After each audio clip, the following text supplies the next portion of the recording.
you tired of half your candidates not even showing up to their job interviews? Tired of being promised the sun, moon, and the stars from recruiting agencies who then show you one candidate in 3 months? And in the case of remote positions, are you tired of people showing up in an unprofessional setting, taking a job interview while they're driving in their car? If you are a business owner who is fed up with these situations, then watch this video and I'll explain why American workers and staff are one of, if not the worst hire you can make in 2024. It's impossible to grow a business without good help, and through no fault of your own, you've been totally screwed by cultural shifts and government policies. But you don't need to suffer needlessly anymore. In this video, I am going to explain the difference between the USA and Ukraine and why you should hire a Ukrainian instead of an American. It all started in March of 2020. The world shut down. Nobody traveled. Everybody scrambled to learn how to use Zoom.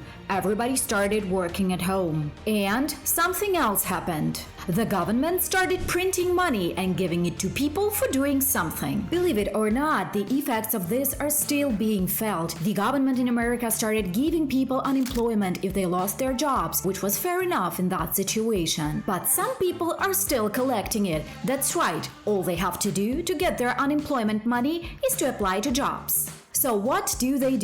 They book interviews with business owners like yourself and then don't show up. They tell the government that they applied to a job with proof of the interview. And then they don't show up to the interview, wasting your time and energy. And then they get their check. Why doesn't the government stop this? Well, have you ever tried to call the government? Ever? Good luck speaking to someone and actually getting them to do something. Thankfully, there is a solution. There are X key points I want to make when it comes to hiring an American or a Ukrainian. Number 1. Salary scales. The average salary in Ukraine is about $625 per month. This number isn't totally accurate because it factors in unskilled labor, small villages and towns, and people who don't speak English. But realistically, the salary is still incredibly low compared to America. While you might pay an American executive assistant $10,000 a month, you'd pay a Ukrainian $2,000 or $3,000, and that would be an extremely good salary. But there is a good chance the American worker wouldn't be all too happy with that salary, regardless. If they live in New York City or San Francisco, they'll pay 25% tax. They'll have to rent an apartment for $4,000 a month.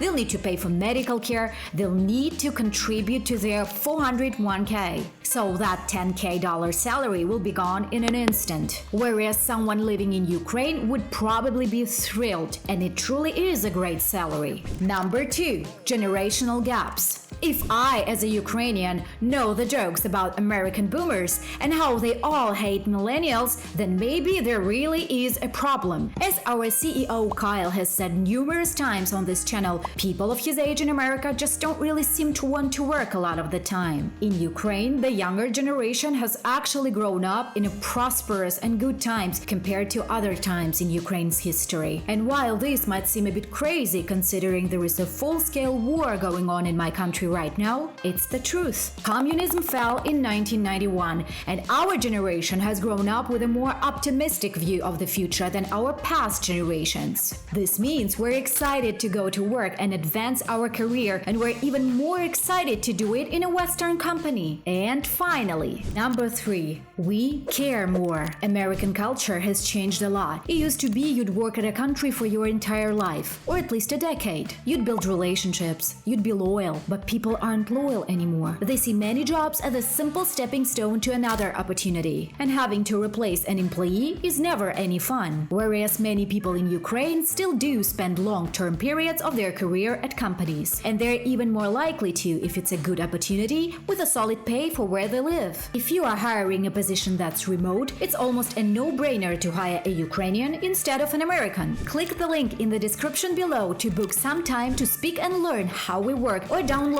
our A-Player guide, also in the description. And if you're interested in what we've learned from hiring 273 employees, click here, and my colleague Maria will see you in the next video.